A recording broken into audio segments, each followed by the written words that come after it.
I'm the Reverend Bri-anne Swan, and this is Sermons from the East End for World Food Sunday, October 15th, 2023.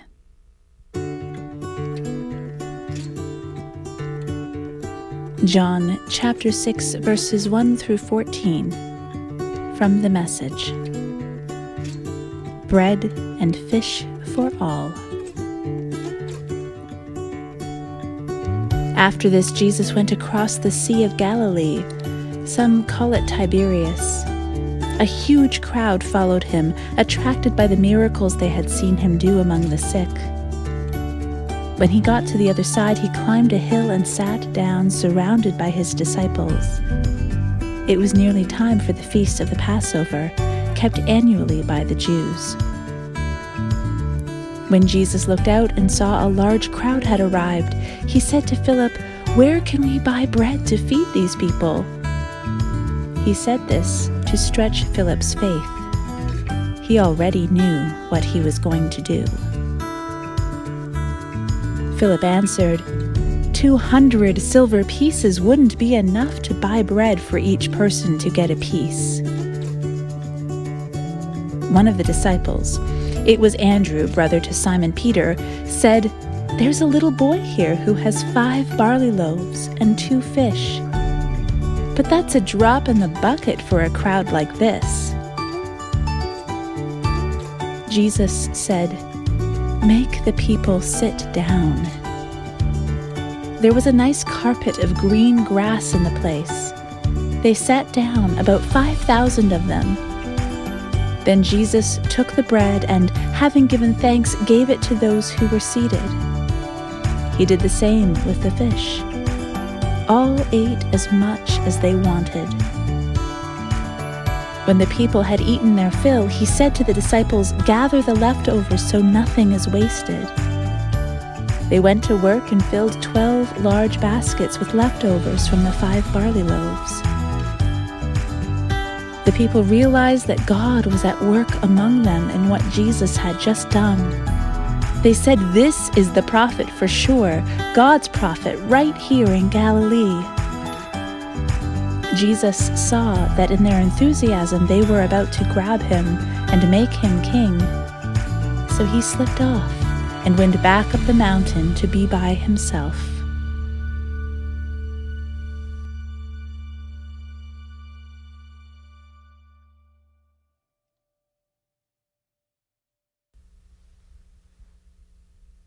I'm still pretty new to East End United. But one of the things you will learn about me is that I grew up on a farm. It was a small farm, about 50 acres, and for most of my time at home it was rented out to various farmers. Soy, canola, at one time a lot of chickens. But growing up in a farming community was absolutely foundational, I think, to who I am as a person and how I first experienced church. I had grown up understanding the flow of the seasons, what planting and harvest time means in a small community. I'd gone through the coming-of-age job of picking and selling corn. I'd milked my friends' cows and watched other cows being taken to market. My father was a butcher, and in the mid-90s he had this great idea about starting a small independent butcher shop. He could tell you exactly where your chuck roast had been grazing earlier. And every time I see an indie meat market in the neighborhood, I think about how he would have been about 10 years ahead of his time in Toronto, and about 20 in Coldwater.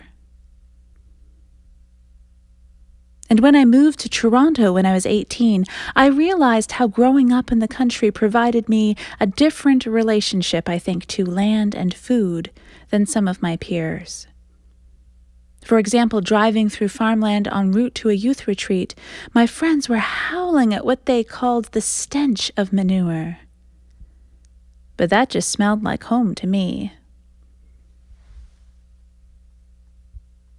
This week was World Food Sunday, which the United Church, among many other denominations, acknowledges on the third Sunday of October every year.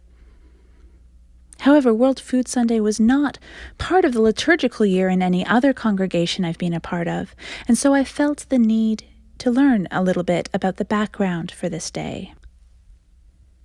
The Food and Agriculture Organization of the United Nations created World Food Day on October 16th, 1945.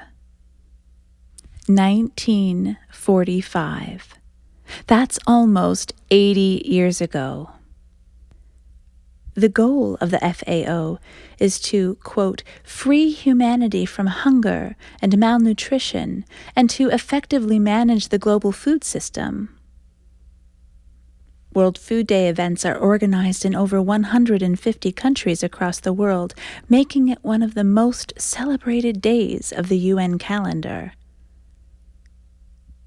And yet 80 years later, so many of the same factors that have resulted in food insecurity, both internationally and locally, still exist. But I know so many of you know this. I know not everybody listening to this sermon podcast is an East Ender, but I know East End United understands. East End has a long history through its amalgamated congregations of trying to address food insecurity here in Toronto and overseas. Some of you listening will have participated on the farm tour with the Danforth Grow Hope yesterday. For those who may be newer to East End, like me, and aren't quite sure what Danforth Grow Hope is, it is a partnership with the Canadian Food Grains Bank and other Danforth churches working to eradicate world famine through a growing project sponsorship with a local farmer in Stouffville. East End raises funds which are used to cover all the costs, including seeds, fertilizer, and other inputs, the land rental, and support services of 18 acres of land for growing crops. The crop is then sold and proceeds are given to the Canadian Food Grains Bank and put to work in food assistance and food security projects, multiplied up to 4 times with government funds in the process. The benefits are lived out in various countries where access to sustainable food sources is a constant challenge for millions of families. And this is such a good thing. What a good thing it is that we get to be a part of it. And then we have Nourish East End, with the free food market on Wednesdays and community dinners on the 4th Monday of the month. Nourish functions from the belief that all human beings have the right to access fresh, quality, and nutritious food. Nourish strives to create an environment where our community has consistent and dignified access to food, while also acknowledging varying needs. In addition to emergency food support, they are also working to expand supports in our community in collaboration with local partners. And I am so very, very glad that Nourish exists. There would be a huge gap in this area of the city if Nourish wasn't here. I am grateful that both Danforth Grow Hope and Nourish East End are part of how East End United faithfully responds within the world, both locally and overseas. But it kills me that we need these programs in the first place.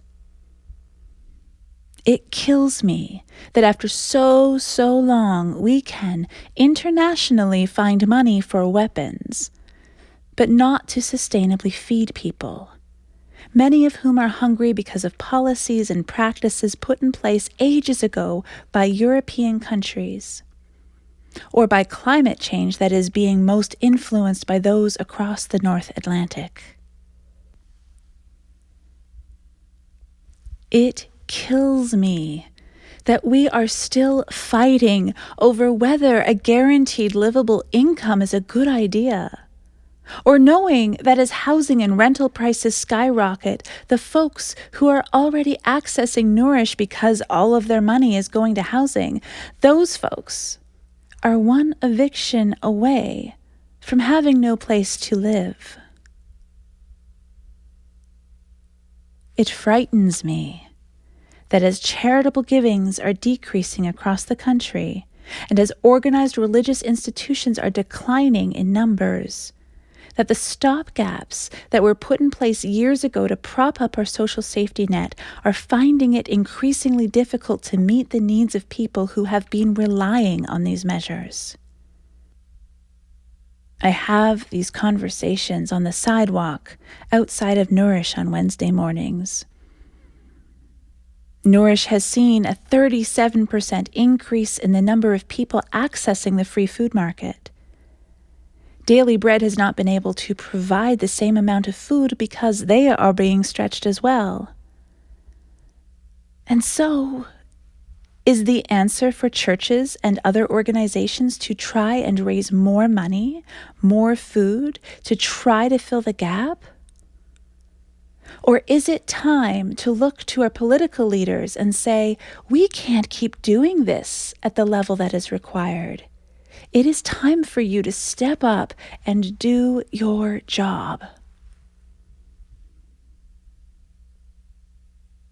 Part of the issue in our capitalist society, and I get it, this is the world we live in, but we talk about food as a commodity, not as a human right. We do this with shelter as well. Food as a commodity, not as a human right. How would the conversation change if we thought of food as a right?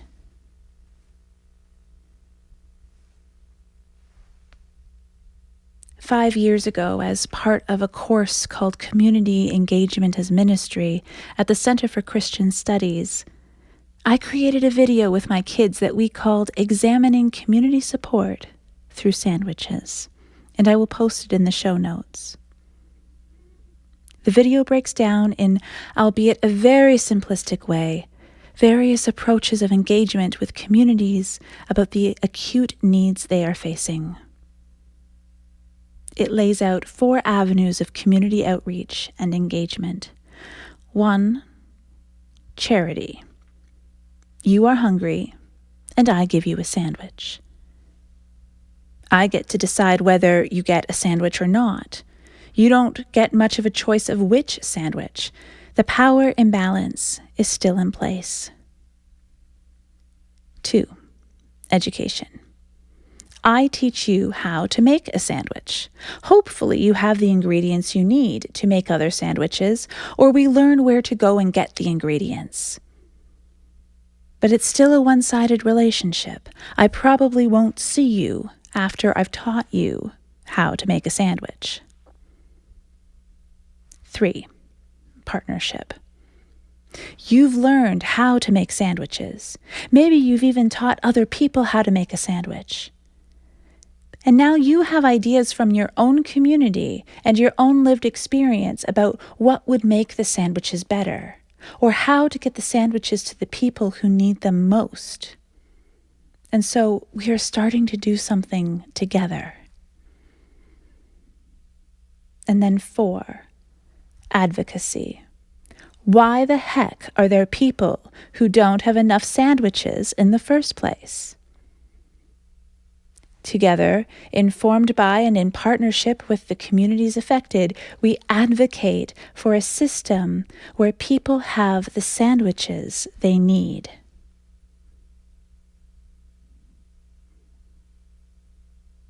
We have heard the story of the feeding of the 5,000 from the Gospel of John for a second week in a row. It is not an accident, I promise. Last week, the feeding of the 5,000 came to mind for me as we were talking about the food that kept coming after an initial ask for assistance from the neighborhood as we housed 100 asylum seekers in our gym. We started with one yes, and then the yeses kept coming. But also with this story, I hear a situation that seems impossible. Absolutely impossible. How can 5 barley loaves and 2 fish feed 5,000 people? How can 18 acres of land make any difference to global hunger? How can opening our doors once a week do anything to affect the food insecurity in this city? But I also wonder, and this may be a bit of a tangent here, but I wonder how the boy, that small boy offering Jesus his lunch, I wonder how he was changed when he experienced the power of the one who is both with us and for us.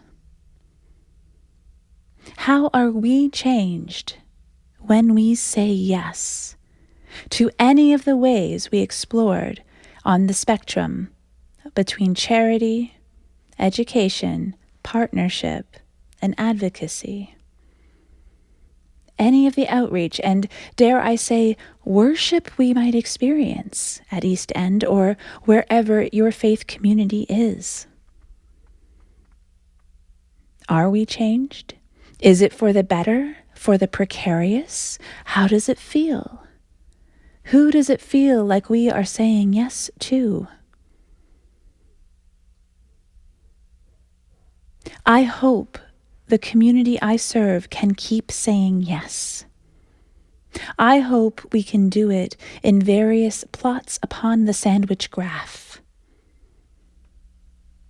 But I also hope there is a day when we find ourselves in a world where the yes is saying something different.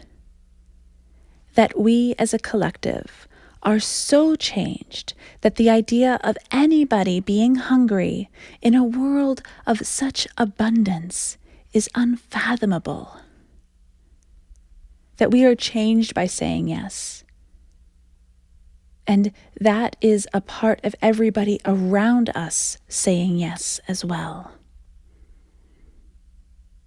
And I pray that this yes is healing, that this yes balances power structures, that this yes is holy and part of creating a community that isn't one-sided in how we think about helping, and where we count on one another in authentic and true ways. That is, I hope this is a yes that comes from God. Amen.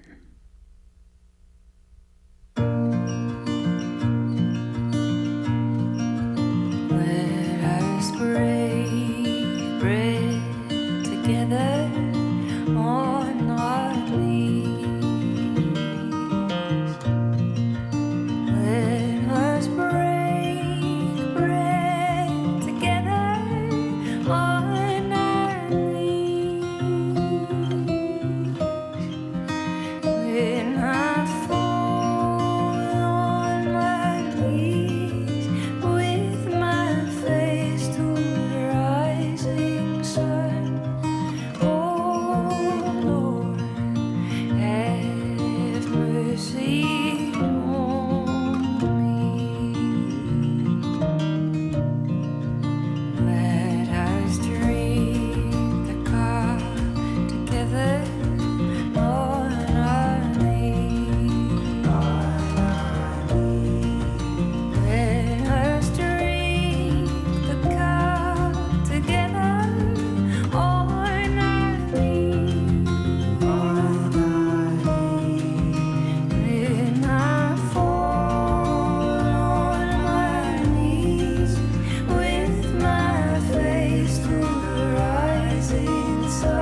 mercy on me.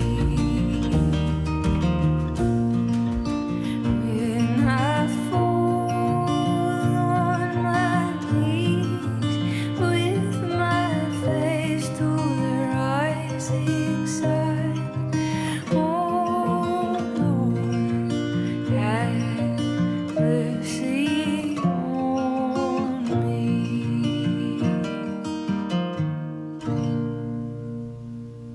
That was Let Us Break Bread Together by Freebird. You can find links to Freebird's music by going to our show notes. End United Regional Ministry is a queer affirming community of faith of the United Church of Canada in Toronto. To learn more about our worship services and our many outreach programs, please visit us online at www.eastendunited.ca.